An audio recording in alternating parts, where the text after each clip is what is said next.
In the 21st century, those who change the world are those who change the culture.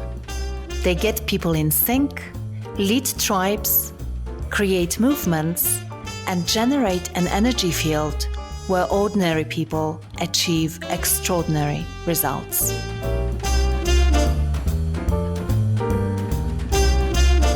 I think there's a lot of tragedy happening right now that I'm feeling and holding, but I actually think that from a work perspective, there's a lot of promise in this moment. And so I think that this has been a forcing function for a lot of assumptions that we hold about trust and about remote work and about how we work to be challenged. And I don't have any illusions that we're going to come out of this and, half the Fortune 500 is going to go remote and go pro autonomy and pro transparency or anything like that. But I do believe that a significant number of leaders are waking up and being like, hey, wait a second. We've been doing this for a month or two and the wheels have not fallen off the bus. And some things I thought were true are not true. And what else might be untrue that I'm committed to and attached to. And so I think of this as just this great moment of questioning and challenge that was forced upon us. And I do believe, if we get on the line in a year, we will be in an environment where many more companies are experimenting with these ideas. I'm Aga Bayer, and this is the CultureLab podcast, where you will find ideas and inspiration on how to harness the power of team and organizational culture. I talk to leadership thinkers, culture experts, entrepreneurs, and all sorts of movers and shakers, and together we explore the fascinating topic of culture, leadership, and personal growth. If you like what you hear, subscribe to the podcast on iTunes. Or better yet, write a review on iTunes and share the podcast with your followers and friends on social media. For more, check out our archive at www.agabayer.com/podcast. Hello and welcome to episode 61 of the CultureLab podcast. As ever, I hope that wherever you are in the world, you are keeping healthy and safe. And just to give you a quick update, we've started opening up after almost 3 months of lockdown here in Italy. And I have to say that people seem to be cautiously optimistic. And to me, it feels super exciting to see the first signs of normalcy. I really didn't think that I would ever say that, but it was so incredible to be able to sit outside and have a meal outside of our house for the first time after 3 months. So if you haven't had that experience already, I hope that you do pretty soon and really start appreciating the things that we took for granted. Now, back to the show. I am extremely excited and happy to tell you that my guest today is Aaron Dignan. Now, to give you an idea just how much I love his work, here is a story. When I started working with my editor, Amanda, on the content development of my new book, one of the questions that she asked me was, what are the books that you wish you'd written yourself? And honestly, Aaron's book made the top of the list. So here is how much I love his work and his ideas. And if you feel like the way we work doesn't really work anymore, and if you are curious what would be new ways of working that we could adopt, this interview is definitely for you. Aaron is the founder and CEO of The Ready, and he and his team help companies adopt new forms of self-organization and dynamic teaming. He is also the host of one of my favorite podcasts, Brave New Work. And in a moment, you'll hear Aaron and I talk about how this pandemic could present us with a pretty unique opportunity to really rethink the way we work. We'll also dive into a few elements of Aaron's operating system canvas, purpose, structure, and authority. And I think that you'll find all of it enlightening and super engaging. Here is Aaron Dignan. Aaron, welcome to CultureLab. Thank you for having me. Excited to do this. Me too. I'm so glad that you made time, and I really can't wait to learn from you and chat with you. And I'd normally ask something different at the beginning of an interview like this, but today it's sort of hard not to start with what's been on everyone's mind these Mm-hmm. days. Um, so let me ask you this. What do companies that you work with or the startups that you invest in tend to focus on these days? Have you noticed any unusual themes or patterns that are being triggered by the pandemic? Well, I think based on both, your industry and also your position, I'm seeing kind of two patterns. One is folks that are really in a triage mode, like how do we survive? How do we just hang on until we get to the other side of this?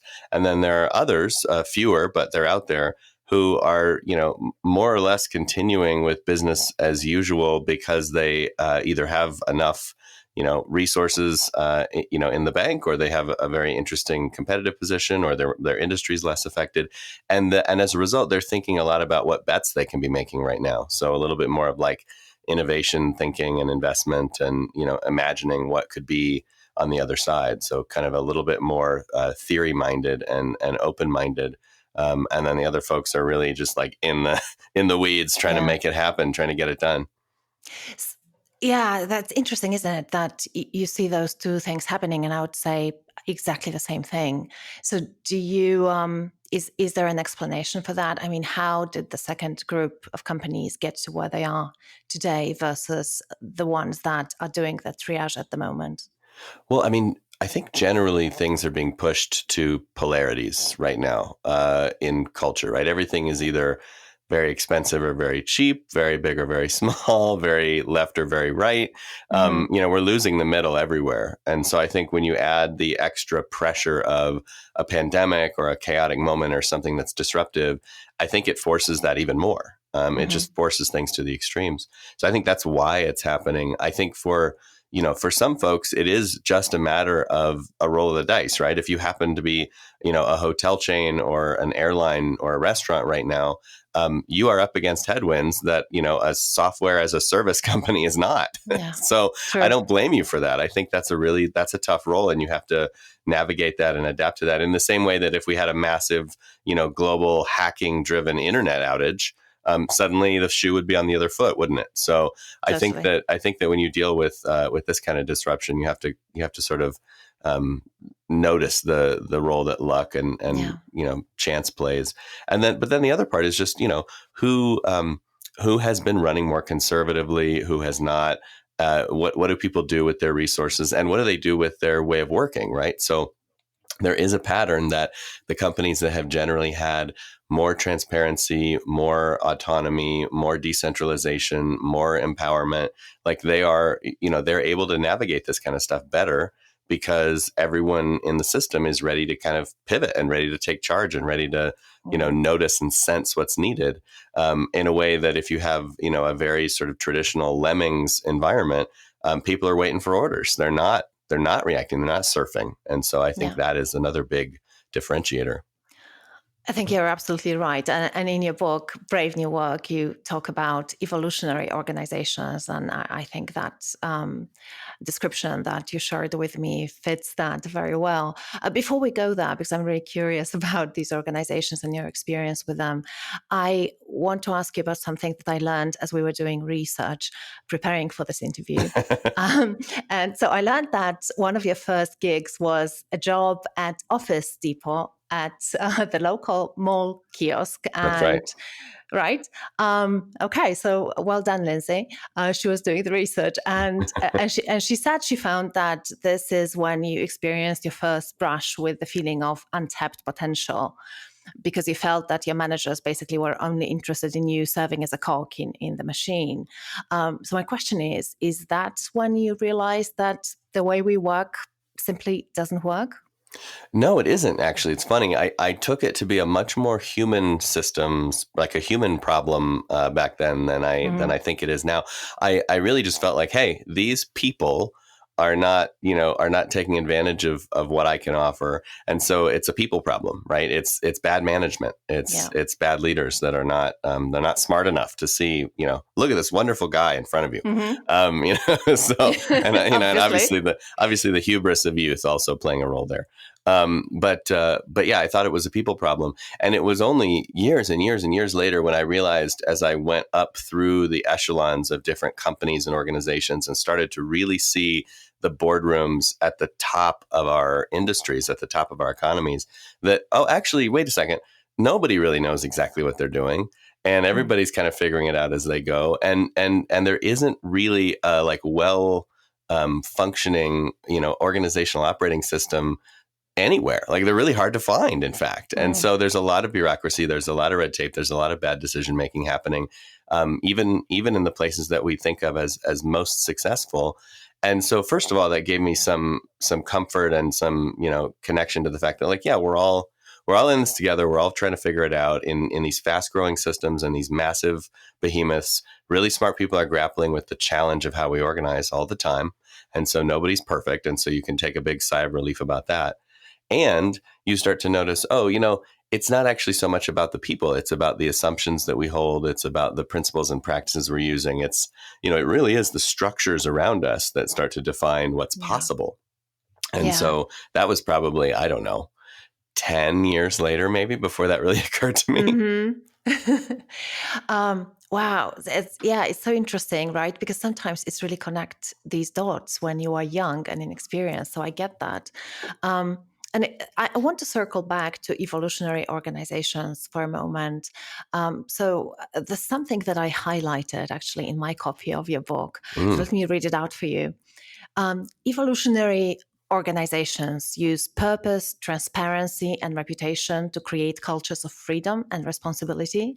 They are intentional, but full of serendipity. They are decentralized, but coherent. And above all, these firms are people positive and complexity conscious. And I feel like these mindsets of being people positive and complexity conscious are particularly important right now for when we are sure. faced with a pandemic, right? So, can you walk us through what it means to be people positive and complexity conscious? Sure. Yeah. This is an interesting one where, as I started to embark on writing the book, I knew that I had to bring together a lot of different thinking and theory about organizations and make it simple and accessible. Because one of my goals, overarching goals for the book, was to just make this future of work movement more accessible for more people. And what's problematic is if you start going and getting excited about this and you're reading, about sociocracy and teal and wholeness and the purpose driven economy and agile and lean. And suddenly you have 15,000 principles and Oh, buzzwords yeah. and things in your head you have to make sense of. And I was like, there's got to be a simpler way to describe what this is really all about. And so what I did is I made kind of a madman's chart on the wall where you kind of connect the string between a bunch of stuff. And as I sort of chased all these ideas back to their core, what I realized is that for me, at least in my perception, they all linked to just two basic sets of ideas. One was kind of, what do you think is the nature of people? And the other one, what do you think is the nature of the world that we live in? And so the nature of people was, well, are you people positive or people negative, right? So people negative would mean that you're kind of deterministic and you think everybody's a rat in a Skinner box and we all work for carrots and sticks and pellets and we're all lazy and we need to be, motivated and told what to do. And, Yeah, like we all theory X and Y. exactly. Yeah. Yeah. Theory X. Yeah, exactly. So, that's people negative. And then people positive was no. We're motivated by things like autonomy and, purpose and mastery and connection.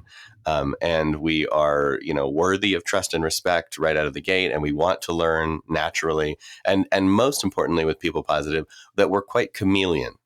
To our conditions and our surroundings. So if you drop us into tribe A or tribe B, over time, we will start to look and act and behave more like that group. And so when you meet someone who you say is a dyed in the wool bureaucrat, well, that's not their nature. That's just what they've become. And they can become something else. And so that's the first side of it. And from there, you get to all sorts of interesting questions and actions that you can take in the environment. So you can look at any practice and say, is this people positive or people negative? So like if I run a factory and I make people punch in and punch out to show their hours, is that people positive or people negative? Well, we can have a good debate about that. And wherever we come down is going to tell us what we need to do next. So I think there's something really powerful about that idea. And then the second side was complexity conscious, which is basically saying, hey, the world is not a completely ordered place or a complicated system like a watch or an engine where we can fix problems. We can, use our expertise to know exactly what's going to happen next. We can control the world around us. We want it to be that way. And certain activities that we do are certainly that way, like coding software or assembling, an airplane. But the world actually has a lot more complexity in it, complex contexts like gardens and traffic and weather and 7-year-olds and, boarding that airplane. These are spaces that are not causal. They don't have a cause and effect at their heart. They have a disposition. They have a way they're trending. They have a natural kind of inherent uncertainty about them and unknowableness. And so when you hear people getting excited about VUCA and about, the future being so complex and dynamic, yeah, that's what we're talking about. And so being conscious of that means that when we sit down to try to solve a problem or face a challenge or to make sense of something that's happening, one of the conversations we can have is, what is the nature of it, right? Is it simple? Is it complicated? Is it complex? And then as a result, how are we going to approach it, right? If you approach a complex problem with a checklist, you will be surprised and probably disappointed. But you can do it. You can do it through probing and sensing and responding, as Dave Snowden says, or you can do it through test and learn, as a lot of agile practitioners say. That's the best way to make sense of complexity. Yeah, yeah. I love that. And thank you for clarifying that. I think it's really useful for people to understand what you mean by those two things.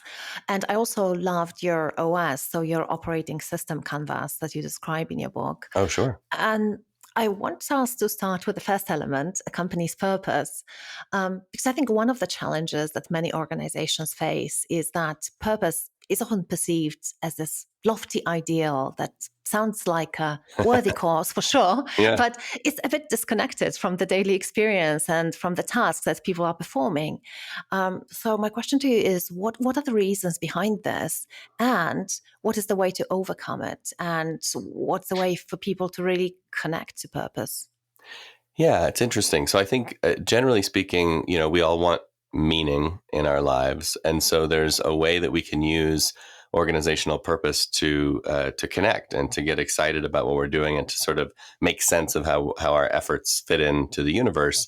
And so I think there's a more widespread acceptance of that now than maybe there was 20 years ago. And so it's very common for a corporation or an institution or an organization to be like, here's our big lofty mission.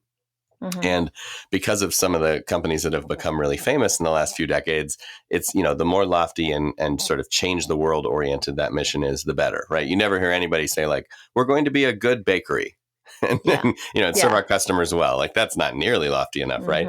And in a way, I think that connects to, on the downside, that connects to our kind of growth forever, growth at all costs, economic culture, which is like, hey, it's not enough to have a purpose to be a good player in your community. You now have to have a purpose that's about dominating and extracting and taking over the world. So I think there's a dark side or a shadow side to that. But on the plus side, it is nice to know that you're making meaning, and sometimes a little bit of ambition goes a long way, right? So I think that's exciting. Where we lose the plot is that it's very easy to establish a big mission, right? Like, we're Whole Foods, let's nourish the planet. Great. Yeah. That's exciting. That's ambitious. But to your point, if you don't unpack that, then and we don't sort of connect to our individual purposes, then it can be really hard to activate that at the meat counter. And so I think, purpose has to be fractal. What's interesting is I think sometimes people take that idea of fractal purpose or purpose that's sort of resonant at every level of the hierarchy to mean that it has to be unpacked from the top. I actually think it's okay if there's a relationship and a kind of a give and take between different purposes at different levels. I think that's interesting. Same thing for strategy, right? Like we can all sit down and document what we think our purpose is, and then look at everybody else's notes, and then make an adjustment based on what we see. I think that's more interesting than just unpacking from the top. Yeah. But I think we need that fractal purpose, and we need it at every level. So we need it as individuals. We need to know kind of how do we make meaning, and what is our purpose personally in the work.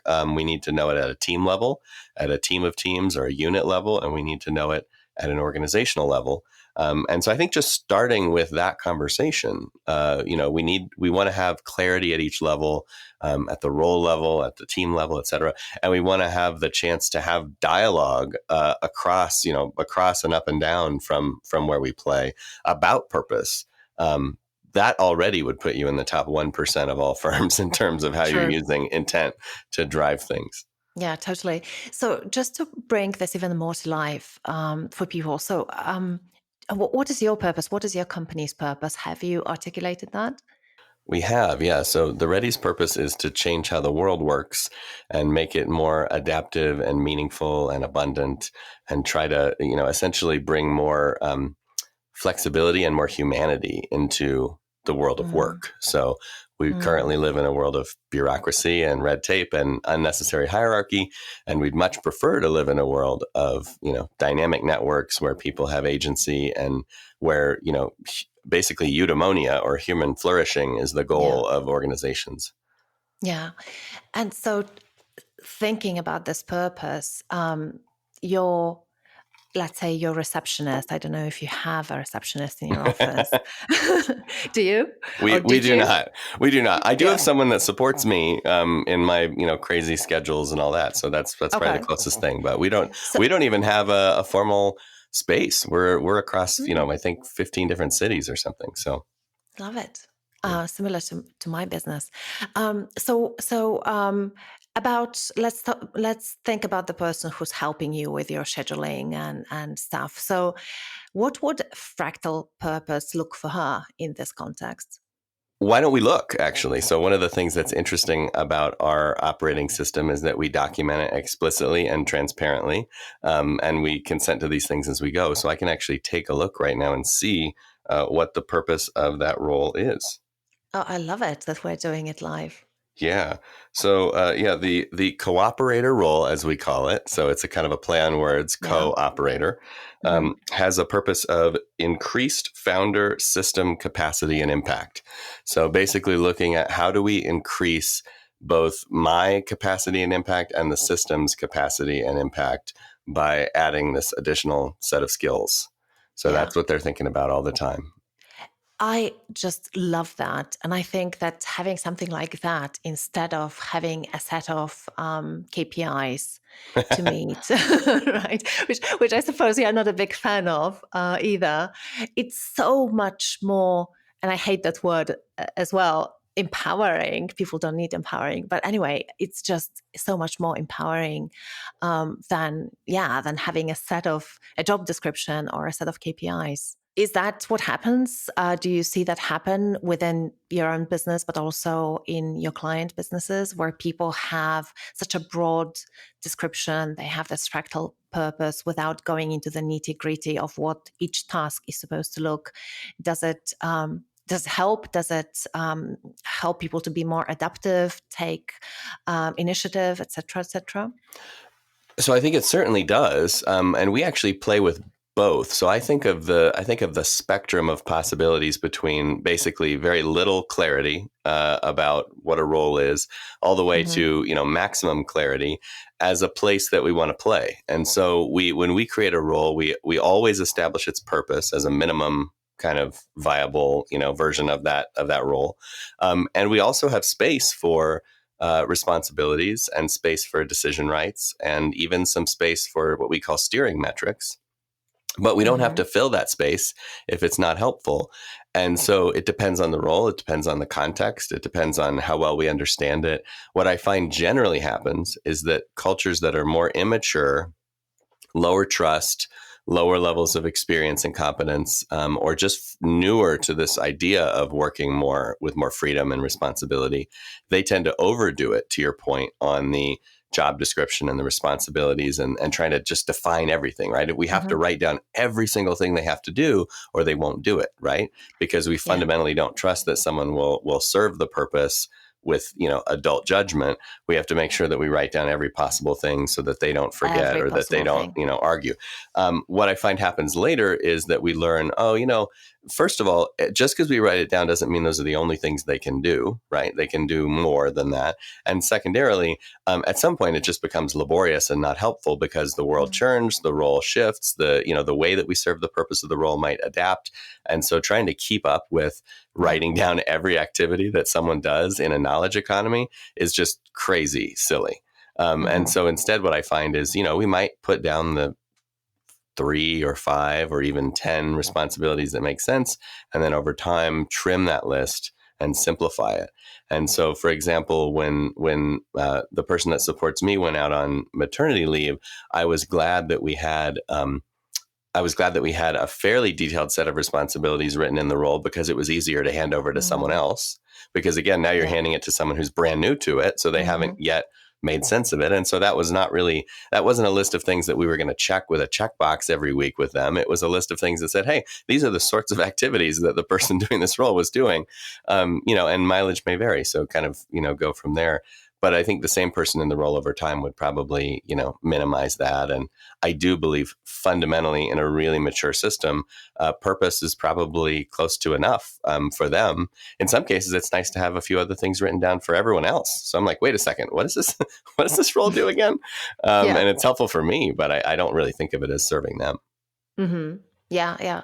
And, one of my memories, actually, it was probably the first project I was on when I joined Hey Group, now Korn Ferry, one of the large HR consultancies, when I was much younger. And my first project was job descriptions, and I hated it. Yeah. And after a month of doing it, I hated my life and I hated my job. It was so terrible.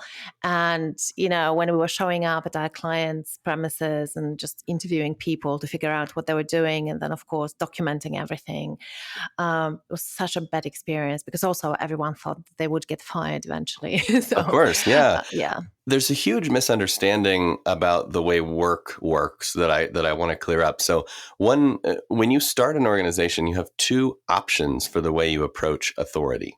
You can either create a system that is permission based or a system that is constraint based. A permission based system assumes that you can't do anything until you're told that you can. So either by getting promoted or by asking for permission and getting that permission from someone with power.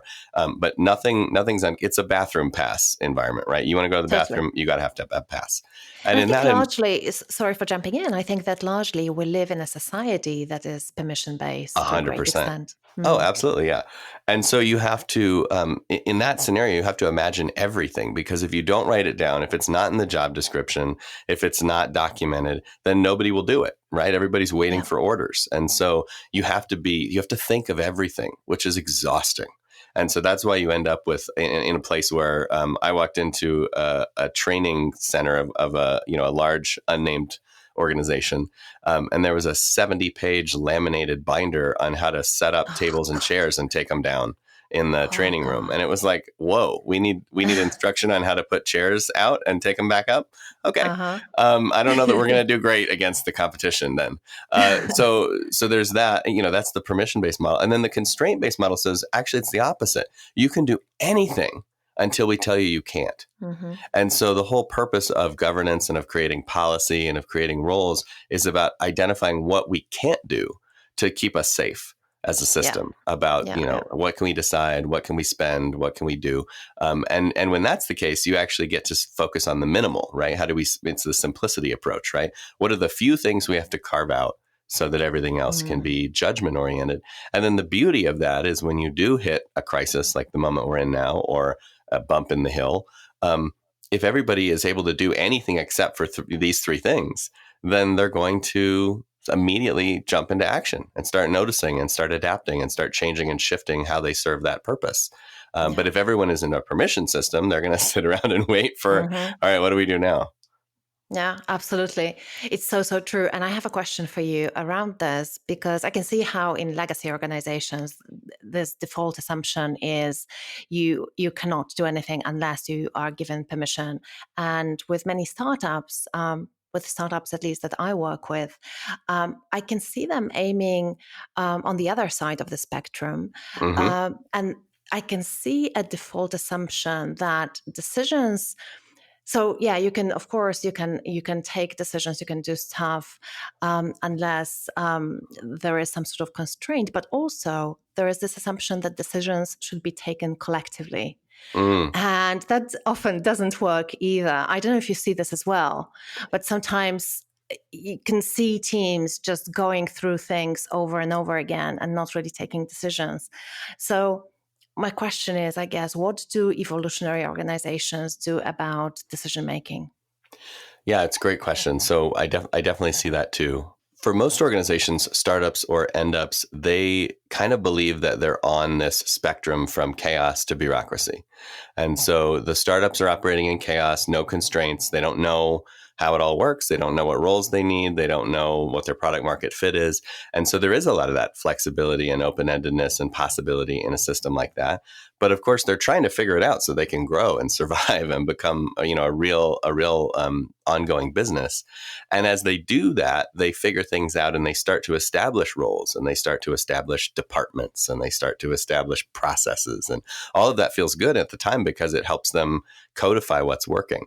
But of course, if you keep on that march for 5 years or 10 years or 100 years, you end up on the other side of the line, which is bureaucracy, right? Everything's figured out. The line has gone from a squiggle to a straight line. And now you're over constrained and you don't know what can be changed. And there's not a lot of adaptability left in the system.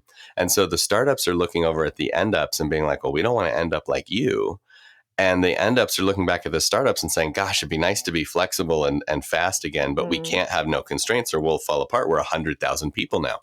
Yeah. And what they both seem to fail to recognize is that there is a third way.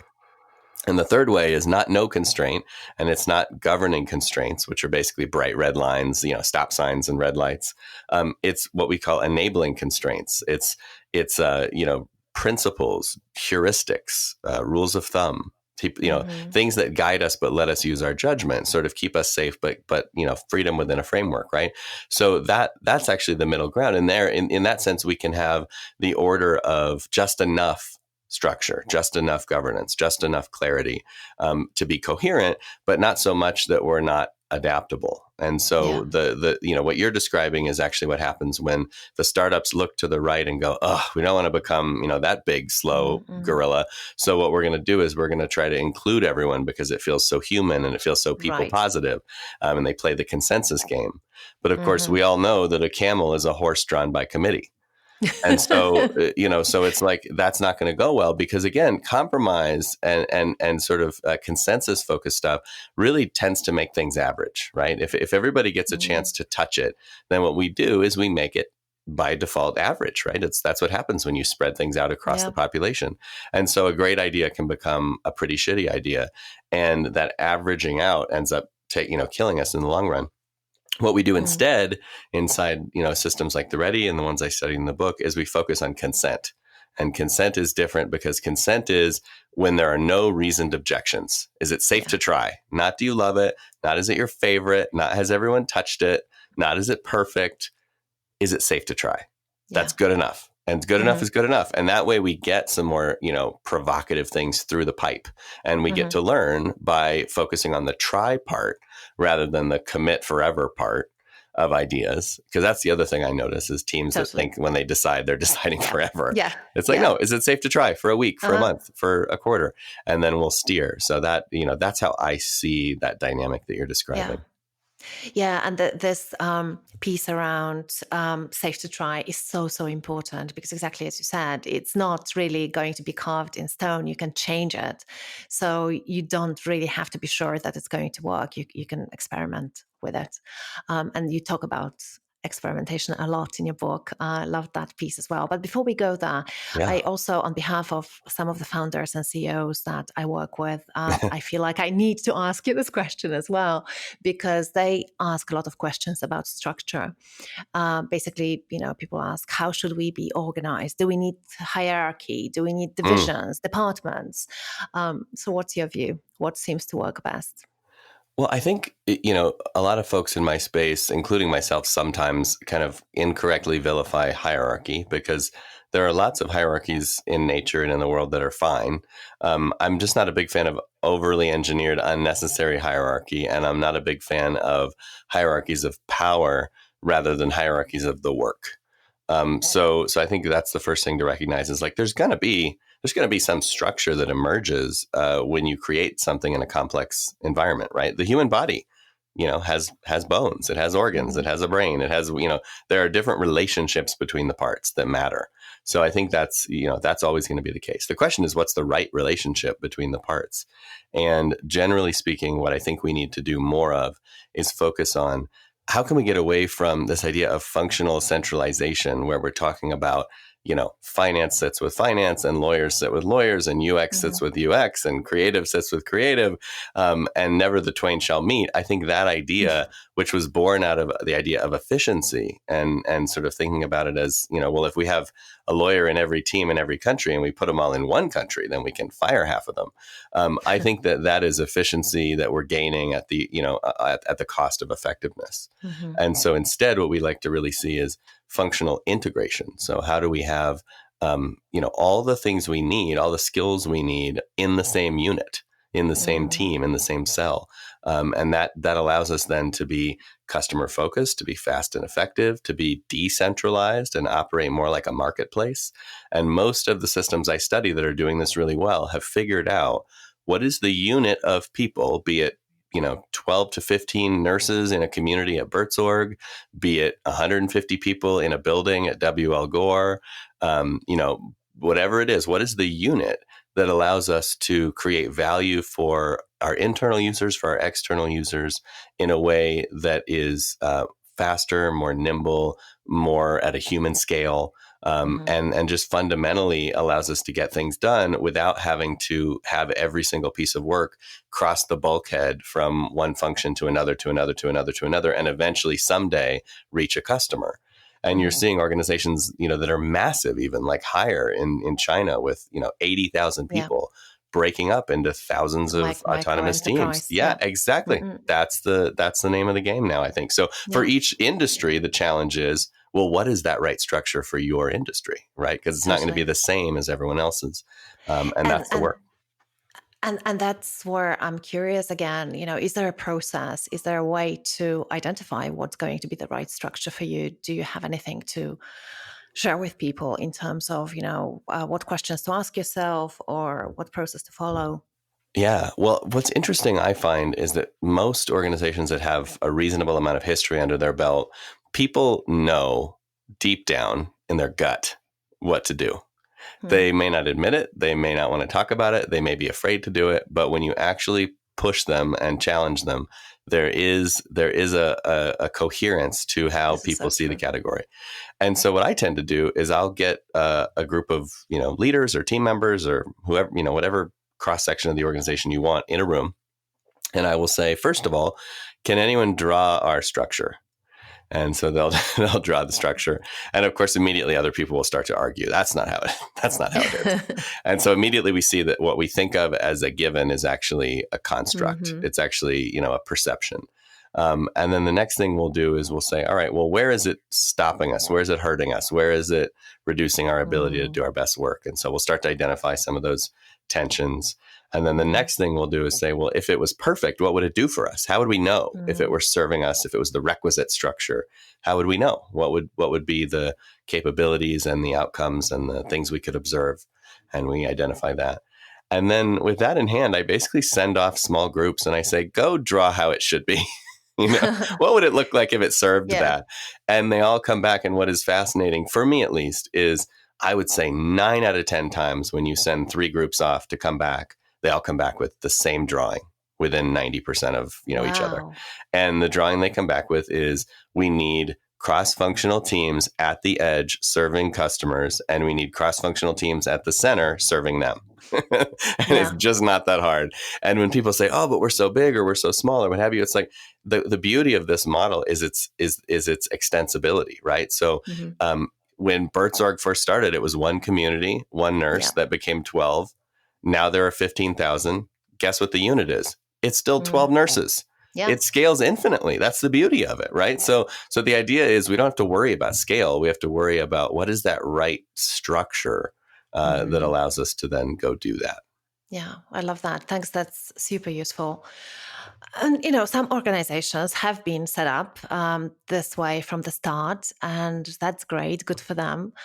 Some, as in the example that you have just mentioned, need to go through this process of reinventing themselves and moving towards becoming an evolutionary organization. Um, and I guess that, when you have to overcome decades of being a slave to bureaucracy, it can be hard. So I want to ask you, what are the key challenges that organizations face when shifting towards becoming an evolutionary organization? Well, I think, many of those challenges are in our own heads and hearts. The biggest thing we have to deal with is that we have a lot of organizational debt. And so all of the assumptions and principles and practices and procedures and norms and all the stuff that we've constructed to support the current way of working is very present and very alive and very embedded in the system. It's not imaginary. It doesn't live on a page, right? It lives, in our minds and between us. And so it's not something that we can just kill by printing out a new org chart or, Mm. pushing some PowerPoint. I think that's what we all find when we try to go do change work is like, oh, hey, this isn't so easy to change because it emerged organically in a system. And, it's hard to change people. I mean, one of my Yeah, favorite quotes that's in the book is an old Ben I Franklin love this quote, quote. right? Where he's like, yeah, if you want to see how hard it is to change people, go try to Hmm. change yourself. Yeah. And I mean, it's hard. There's so many things I'd like to do differently that I just can't quite get over. So I think that that is the challenge, and the org debt is in the way. And in some ways, I think the system, because it's supporting that, is in the way, right? So even if I'm open to the idea of being, a different type of player, if my meeting structures and my decision rights and my policies and my resource allocation and my Yeah. relationships are all defined by this system, it's Mm. much harder to step into Yeah. that new way of being. So I think that what we tend to do is we tend to try to disrupt that pattern in very experimental, very targeted ways. And so the idea is like, how do you do a radical thing at a non-radical scale? Hmm. And for a lot of people in my space, there's an allergy to incrementalism, which I really understand and respect, which is the idea that like if we're not all in on working in this new way, then it's not going to work. And Mm. and I've seen those cases. I've definitely seen cases where kind of a half measure of commitment leads to a pretty bad outcome. So I Mm. get that. But I also believe that if you find pockets of the organization that are willing to play, and you find people in the organization who are willing to leave them alone, and that's very, very important. Yeah. You can do small experiments in this way of working that bear fruit and that show Yeah. people rather than tell them, and that allow people to experience it and have epiphany.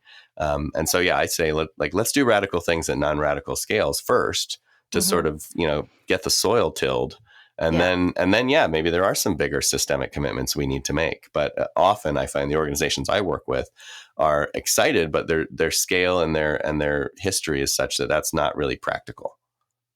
Yeah, yeah, totally.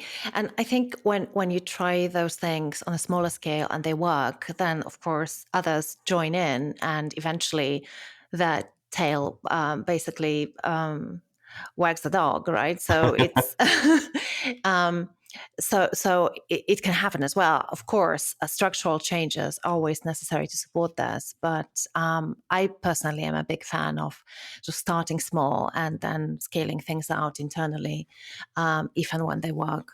Start where you Um, are. If yeah, everybody in the and organization and is use what ready you to do have. something crazy, then do something Mm. crazy. But if everybody's like, we're not really sure, Hmm. great. Start where you are.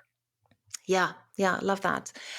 Need to go back to one of my clients. I'm not going to say who they are, obviously, but I remember a conversation we had. It's a financial services company and Sure. also an accounting company, and they use timesheets. Hmm. And I suggested they stop. Because I hate those things. And I really think Yeah. that they can be super counterproductive. And of course, as you can imagine, there's a lot of resistance to that. Yeah. But Heavy I breathing. really would love, yeah, oh my God, but I really would love them to test it at least with one team and see what happens. That's the best part, right? Is we don't have to guess. We can just say, Mm. hey, would it be safe to try for one team or one unit to not do this for 1 month? And we'll see what happens. I had a client recently where this was a governmental institution.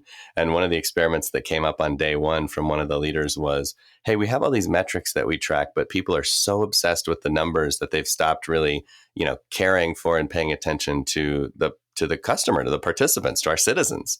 And so what if we hid the numbers from, a few Mm. teams for a quarter and saw what happened to, Interesting. so we're still going to track them, but we're not going to share them. And we're just going to Yeah. let people live with their judgment and with their relationship with the end user and then see what happens. And I was like, I love that.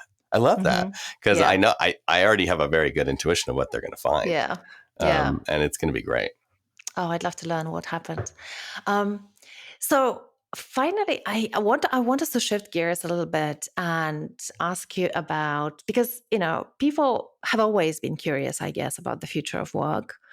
And I think right now the curiosity has reached an all-time high because there's just so much uncertainty. Um, I right. think we're And curious about the future, period. exactly. Yeah.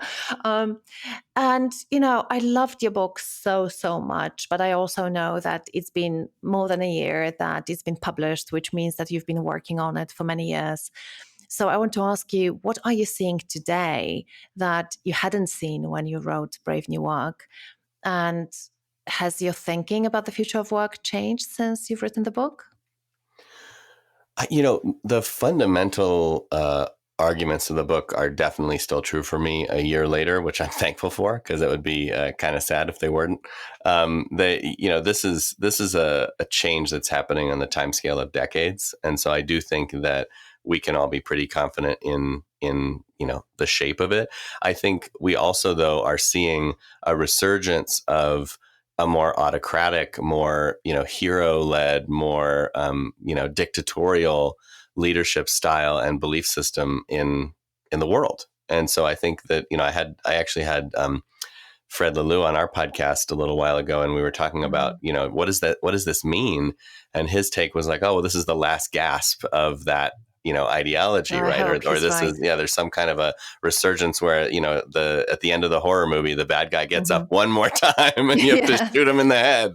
Yeah. And so I think we may be in that moment, and that's something I did not spend a ton of time talking about in the book or thinking about is what does that look like and feel like for those of us that have to live through that, because that could be a 50-year or 100-year Wow. phenomenon, right? I mean, it might be short. I hope it is. I hope we can overcome it really quickly, maybe this year. But I feel like it also could be a lot longer than we think. And even though the long arc of time is bending towards these ideas, we might be living through a moment of real tumult about it. So I didn't really address that head on or what that feels like. And then the other thing I didn't really address much in the book is about scaling this stuff. The book was really about starting the journey. It was about the opening and the early experimentation and learning how to Hmm. be in that space, that liminal space. And what I'm thinking a lot more about right now is how do you go from 10 people to 10,000 or 10,000 to 100,000 Yeah. in a way that is both aligned with these ideas of people positive and complexity conscious, but also aligned with the reality that if you're Delta Airlines right now, you have just an enormous body of work ahead of you. Hmm. How are you going to do that in any reasonable amount of time? And I've just come to learn, even with the Ready, we can throw a dozen people at one of our clients and they can just be soaked up. It's these systems are so big and they're so in need and they're so aware that they need to shift, that I'm really puzzling on and chewing on now. How do we go bigger, faster without force? Hmm. So is there a new book in the works? Something else, actually, something that maybe you Hmm. can do with your computer. Uh-huh. Okay. So when will we know more? When when will you be ready to share it with the wider I think by public the end of audience? summer, we're going to Awesome. have a couple new things actually out in the world that are Hmm. meant to help with scale. I So we'll can't see. wait to learn. Yeah, Awesome. Um, okay, so I think one more thing that I just have to ask you in terms of forecasts. You've mentioned future periods. sure. So what do you think it will look like? What are we going to see the other side of the tunnel, and what's on the other side?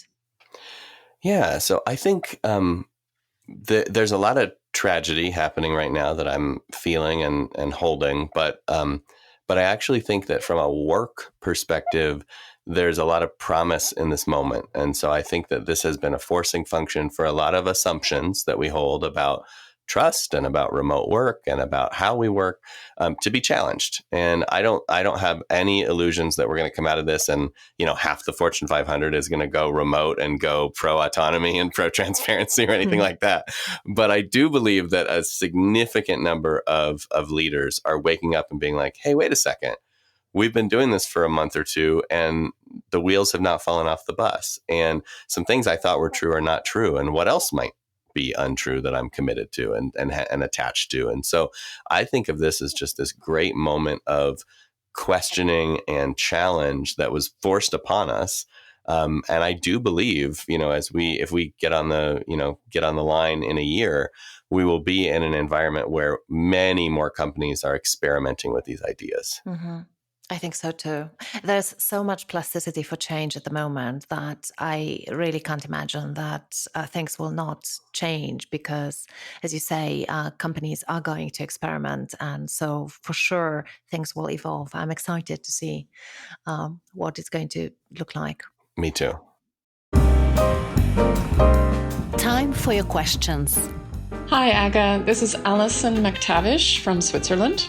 Hi, this is Dale Hintz. I'm submitting a question to the CultureLab. Hi, Aga. I just want to say thank you so much for doing the podcast. I have a question for CultureLab. Hello, my name is Morten Abbey from Denmark. Hi, Ed. This is Tim Coupler. Hi, I'm Kostas. I have a question for you, Michael. I'd love to hear your answer. Thank you. Thanks for entertaining my question.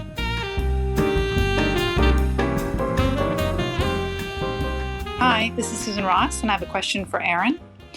I'm wondering for people in career transition, how can a candidate glean information before or during an interview to determine if the company they're applying for is a more adaptive, evolutionary organization, as per your definition in the OS Canvas, and is actually walking the talk? Yeah, such a good question. And I think one that so many people are sitting with, Susan. So that's good. I think a few things. So one question that's great to ask is just to say, hey, where do you all make agreements about how you work? Where can I see that? Where can I read about your way of working? And have a look at what they have, because you'll get one of three things. You'll either get a big blank stare, and we don't really have anything like that, which, run.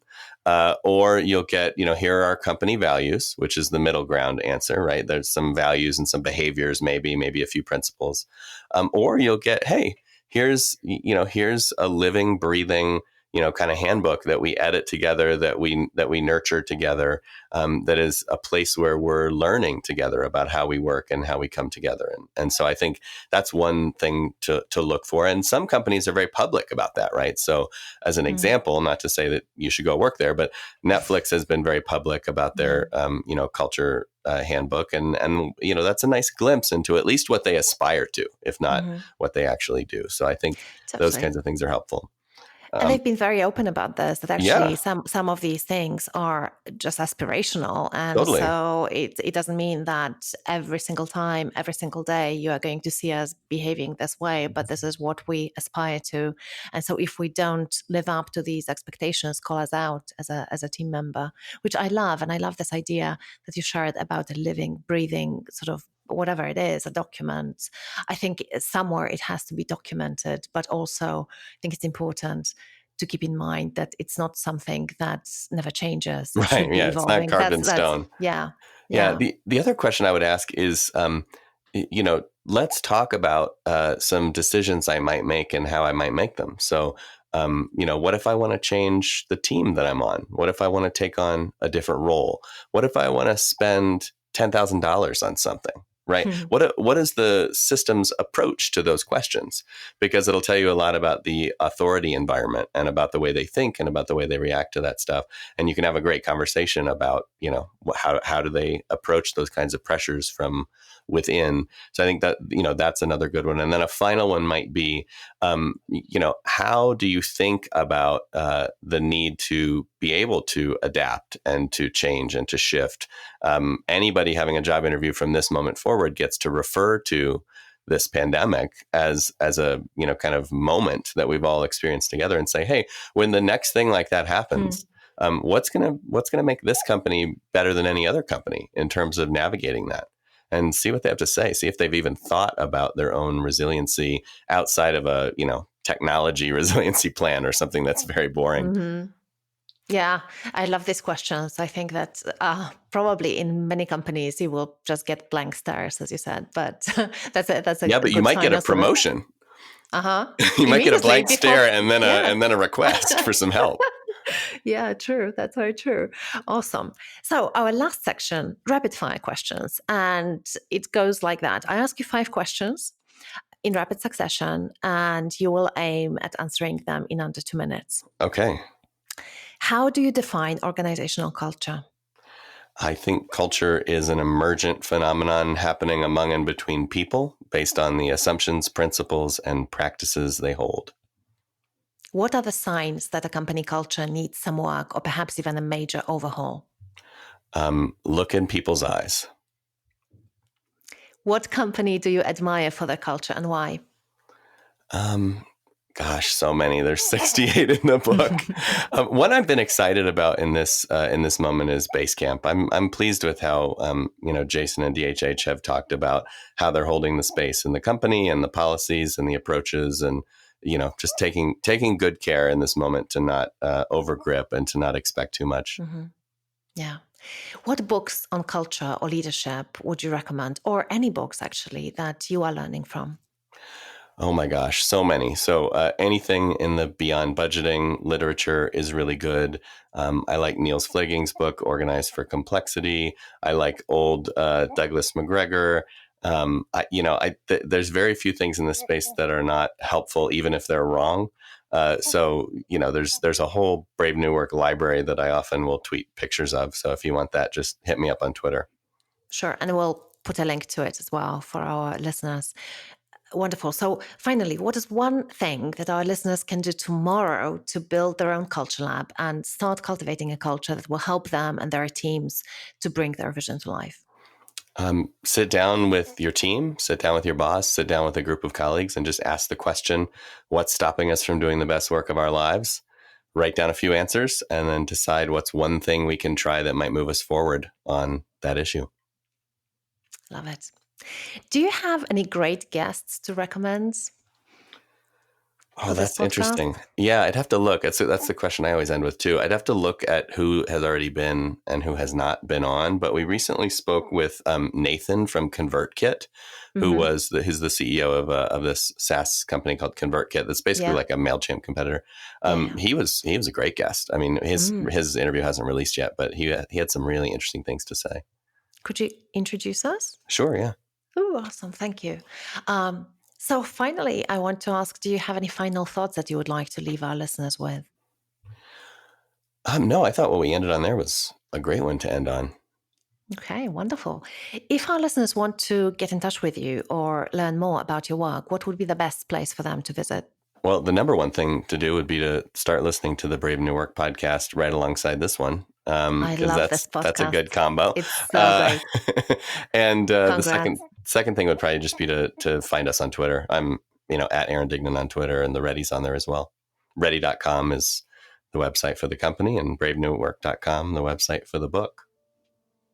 Wonderful. Aaron, thank you so much for this conversation. I really enjoyed it. Cheers. I'm Aga Bayer, the creator and host of the CultureLab podcast, and this is the CultureLab team. Production Manager, Lindsay Nunez. Art Director, Emily Spencer. Aaron Scott, Content Editor. Sound Producer, James Eade, Be Heard.